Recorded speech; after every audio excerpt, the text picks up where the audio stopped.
As you can see, I've cleaned the glass windows and slid them back into place. There's nothing tricky about that with a 2 big C or a 3 big C camera. I cleaned the eyepiece glass, so that top cover, shoes back on, is ready to go back on the camera once it's been finished servicing. So I've got to deal with this rangefinder. Now this is a bit dusty. There's the front surface silvered mirror here, has like a fine web tracery of probably fungus has done that. The glass here is quite dusty and dirty. That's easy, that's just a plain piece of glass, of course. The semi-silvered mirror at this point, the front surface is very dirty. That's fine, that's plain glass. The rear surface, the one facing the eyepiece, that's silvered. Now you'll be very cautious about cleaning something like that. I'll clean it in an ultrasonic cleaner. I certainly wouldn't clean it with a cotton bud.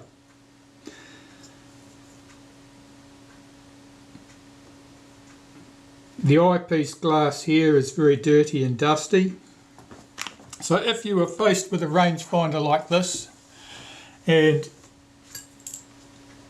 you were wanting to make an improvement to it, knowing that you weren't going to get it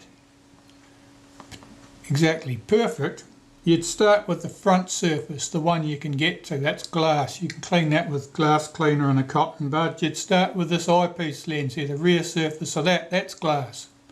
Likewise, you can clean that without any problems. If you want to delve in a bit deeper, you'd remove the eyepiece glass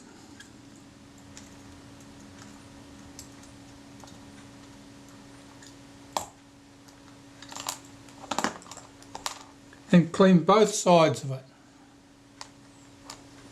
The inside surface is not as dirty as the outside surface. That would get you in a bit deeper. Again, you're not sort of delving into anything too tricky. This front glass here, as I said, that's plain glass. So you could clean the inside surface of that front lens. So you can get in there with a cotton bud, you can clean that quite well. The semi-silvered mirror here, the front surface of that is glass. So again, you could clean the front surface of that. You'd dampen your cotton bud with a bit of glass cleaner and you'd clean that very carefully. That would probably be fine. That's no great risks involved in that. That should go well. The inside surface, you just leave that alone.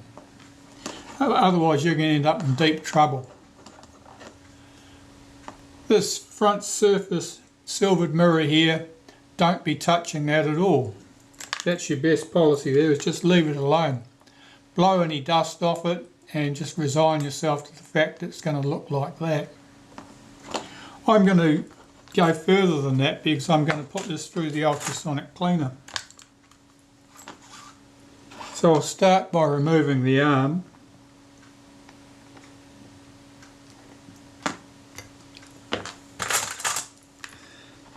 So I just loosened that with a little pin spanner. Remove the screw, remove the wavy washer and remove the arm. Of course this gives me much better access to that glass lens. You can see there's a fair bit of filth here. That's just grease, and there's a bit of dust and rubbish there too. I want that all off before I put that through the cleaner. This piece here, that little mask, that gives us our frame lines. That's got to come out before I put that through the cleaner. Looking at this screw, someone's had this off before.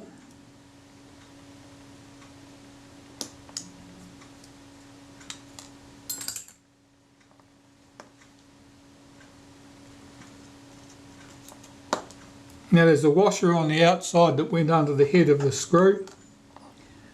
There's a washer here is a shim on the inside there. We'll get that off because it's only going to come loose otherwise. Now looking at this, there's a bit of fluff or something here, not sure what that was, and it's left a mark on that mask too there, so hopefully that's not eaten through the coating. This mask, you've got a piece of translucent plastic there, but the mask itself on this side, now basically it's a negative. So where you've got the clear lines, that's where you're going to see the bright lines coming through in your finder. Where it's blacked out, you won't see bright lines in the finder. It's not uncommon for the emulsion on this to have been broken down to some extent, and you may find that when you look in the finder you've got little bright lines showing up in odd places. What can you do about those? Well, if you take a toothpick and you put a tiny bit of black paint on the toothpick and you touch it to where that unwanted bright line is, you will have that bright line will be gone from your finder. This technique you can use to remove the unwanted frames from the frame finder. With these, of course, on the 2 big C, 3 big C, you've got 3 frames here. One is for the 80mm lens, one for the standard lens, and one for the 35mm lens. And I have, upon occasion, been asked by clients to remove the ones they didn't want. They just wanted the standard frame there and nothing else.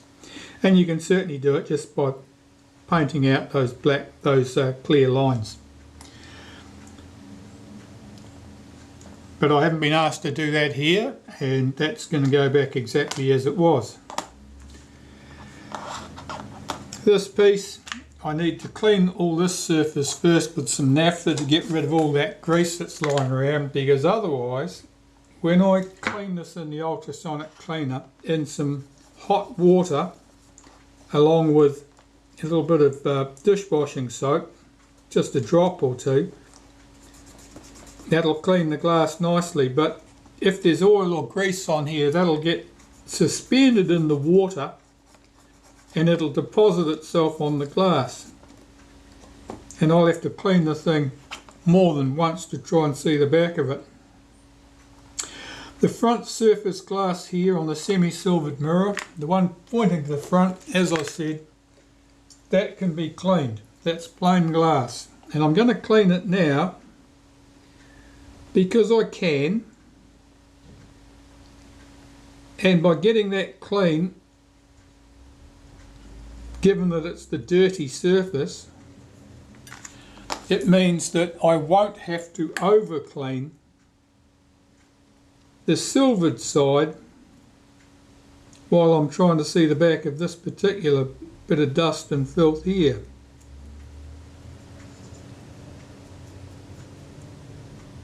So that surface is good now. And the inside surface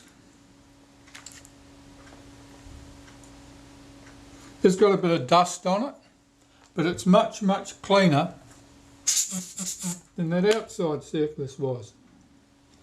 So if I didn't have an ultrasonic cleaner, I wouldn't be going any further at this stage. I'd be leaving that alone.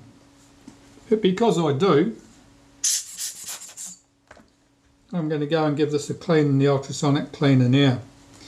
Now I can tell you from experience that where there's a fine tracery of fungus etching on that silvered mirror there, don't keep putting it in the ultrasonic cleaner thinking you're going to clean that away. That etching is probably etched right through the silver. All you'll achieve is you'll remove more and more silver until eventually you don't have a mirror. So you're not going to get miracles there. All you want is a nice dust-free, grease-free surface really, which is about as much as you can hope for. Right, well I'll be back when I've cleaned this.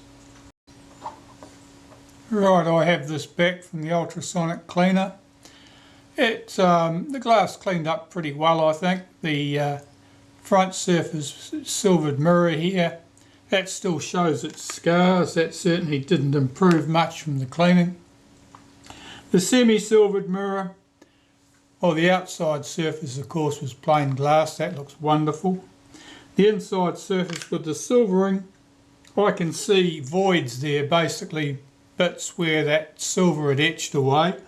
Some of it from the dust or marks that were already on it, or probably fungus growth, since we're pretty sure that was fungus growth on this one.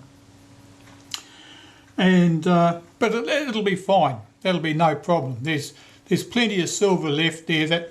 That'll do its job. I cleaned the other glass. All I really have to do here now is this little bronze bush here, or brass bush. I want to push that out, clean away the old grease and put some fresh lubricant there. So I'm going to put a mark across there so I put it back in the same place.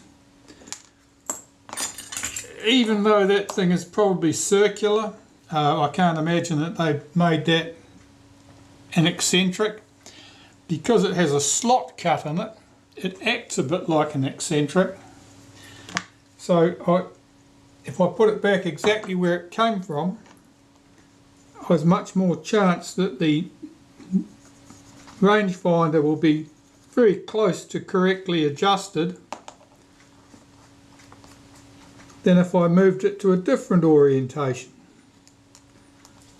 So that was all that was wanted there.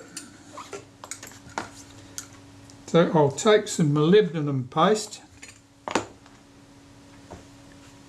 Once round the inside there, some on that top surface. And there's a groove on the side here. That's where the return spring runs. So I'll run some up there. That'll do.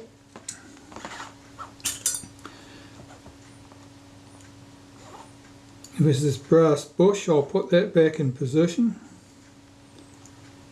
Now I notice that's got a little rough spot on the edge of that brass bush there.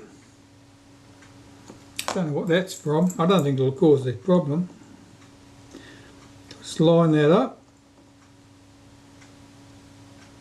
That's where it came from.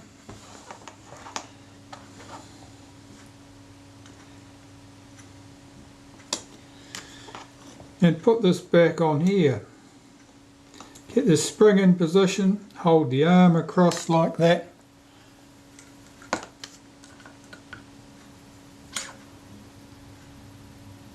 Light wipe of molybdenum paste around the outside of that bush, because that's where our wavy wash is going to run. Put the screw in there. And the tweezers I'm looking for aren't here, but I can use these. Run that screw in. Check that it moves nicely. Tighten that up with my pin spanner here. Check that it still moves freely. Speck of some rubbish there, let's get rid of that. That moves nicely. Okay. Now the rear glass for this rangefinder, I'll put that in place. Now this glass is convex on one surface and flat on the other. The flat side goes out. The convex side goes in.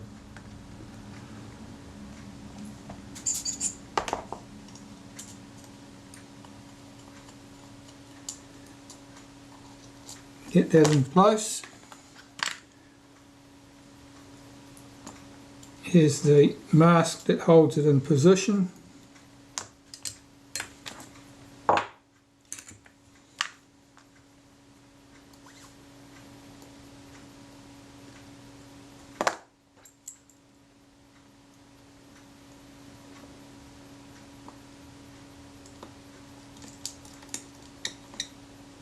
do that up. Now I'm supporting this in my fingers when I'm doing that up. I'm not pressing down on the rangefinder. I don't want to disturb, either bend up the position of the lens here or push back the mirror on the other side. So that's that.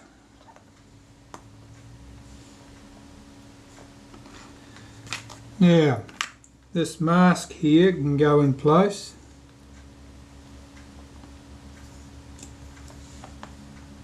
It has a spacer washer underneath it there.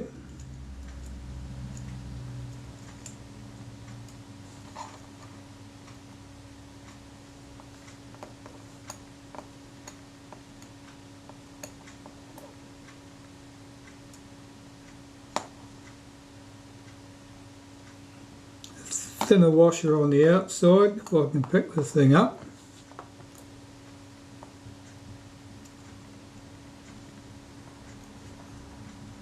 And the fixing screw.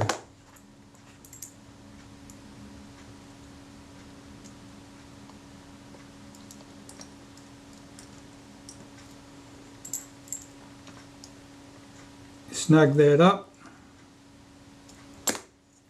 And I'll look out the window now and see what it looks like.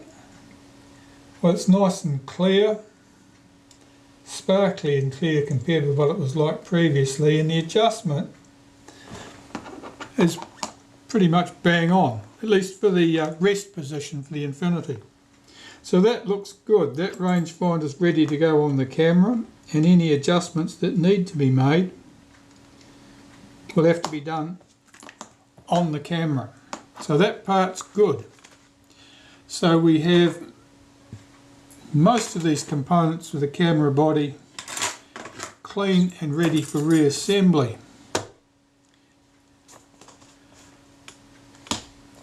But the shutter and lens assembly, that's something we haven't dealt with yet. Just take off the retainer ring and the shims.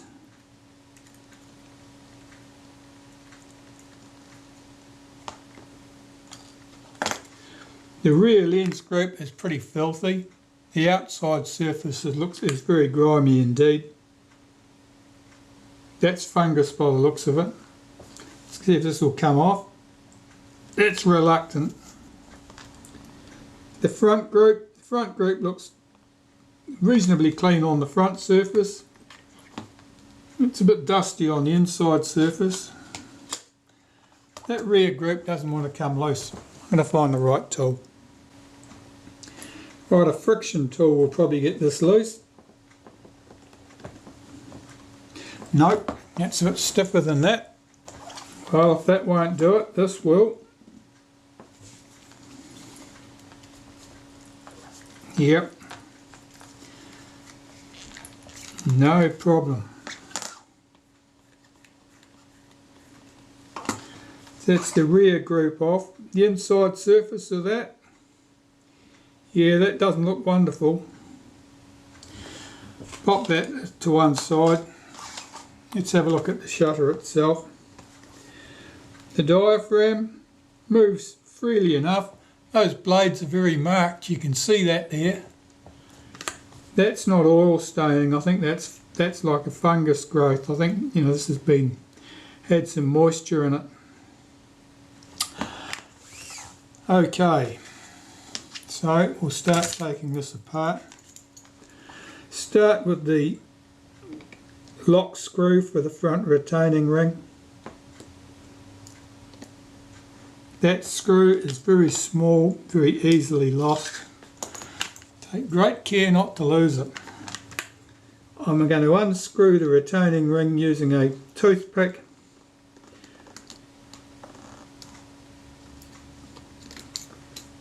Don't use tweezers or a screwdriver to do that. Inevitably you'll slip and you'll scar something up.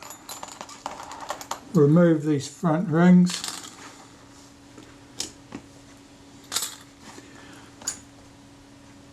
Remove the shutter speed settings cam plate here.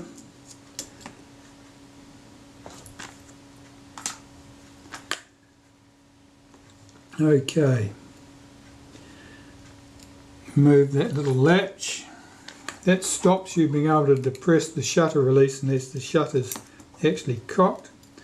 Remove the shutter release lever. Remove this internal rack.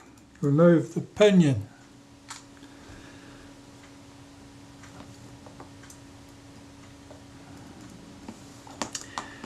Okay, so let's start here. We'll cock this and remove the retard gear train.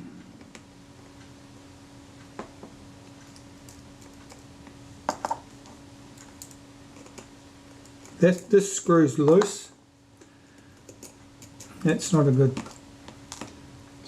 good sign. Remove the self-timer.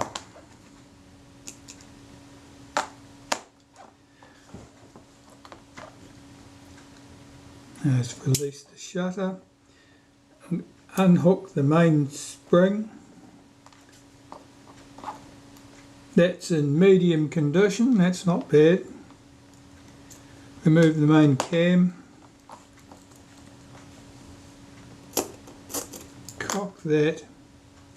Zoom in a little bit. Unhook this spring. Remove that screw and its spring. Remove this screw.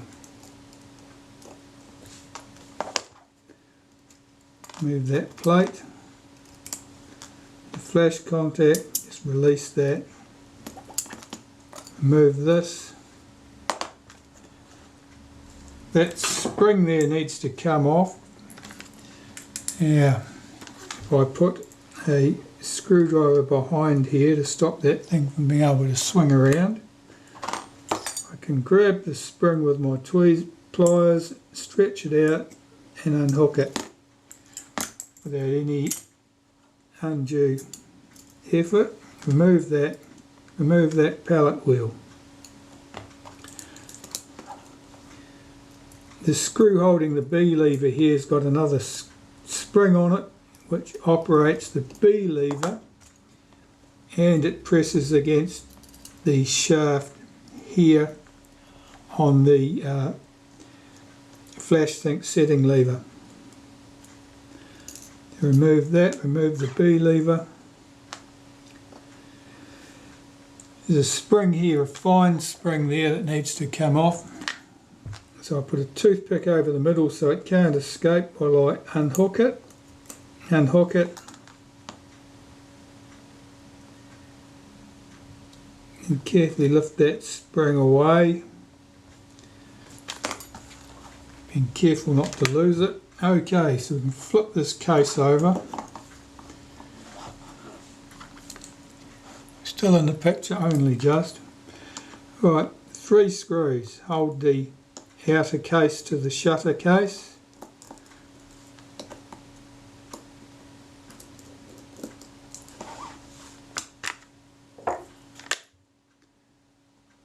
And I'm just slacking off the screw on that flash contact.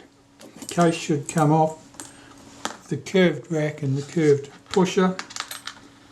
And it's those 3 screws. So we've got the shutters pretty much bare now. 3 screws hold the setting lever for the diaphragm in place. Now that's quite stiff.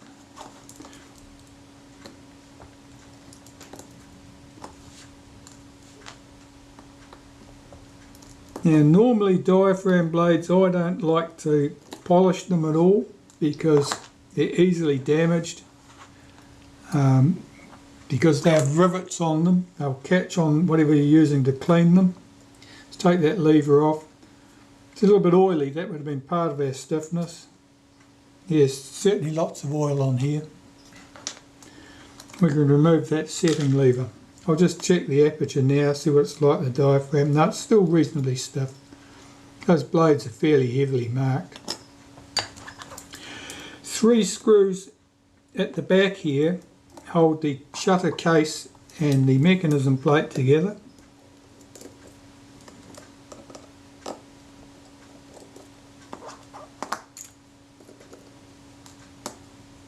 lift off the case.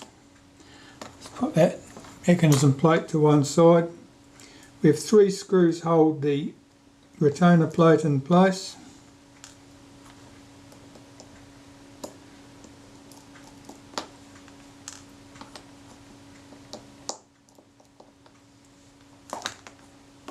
Tip that out. That's the moving plate. That's very oily. It swings the blades inwards and outwards. The case is pretty unremarkable. Here's our rosette of blades. They're going to need quite a bit of cleaning, I would say. They don't look nice. And the retainer plate,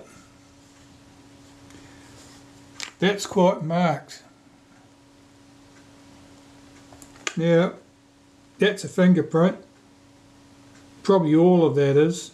That's where someone's picked it up, probably between finger and thumb, and their perspiration has done that. Now, someone's been in here servicing the camera before.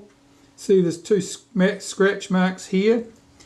They would have been put there to line that up with something in the case, I would imagine. That somebody put them there to tell them where it gets lined up. Yeah, there they are. There's 2 lines right there.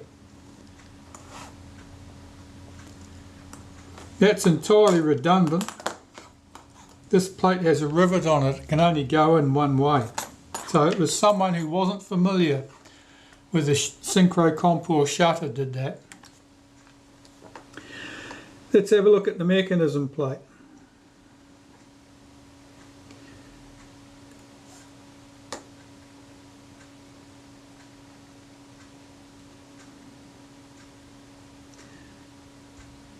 Nothing remarkable about that. The blades, there's a bit of a staining on them, and that they're going to need to be polished. There's it's almost like a splash mark there, but basically that'll be fungus growth from that central point, I'd say, and this sort of fine branches passing outwards. So we'll get them off. 3 screws hold the lens tube in position. This is the longest of the 3 screws, and it also holds this little bracket in place which holds our main spring.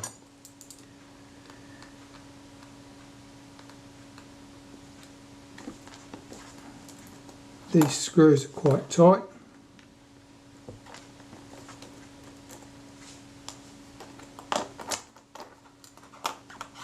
And that's the blade actuating ring. This is the piece that is swung backwards and forwards to open and close the blades. It's been probably over greased, I would say. Okay, so that is the shutter in little pieces.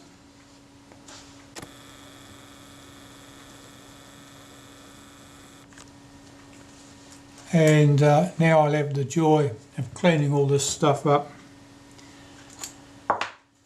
and reassembling it. But I will start. I'll start with the diaphragm.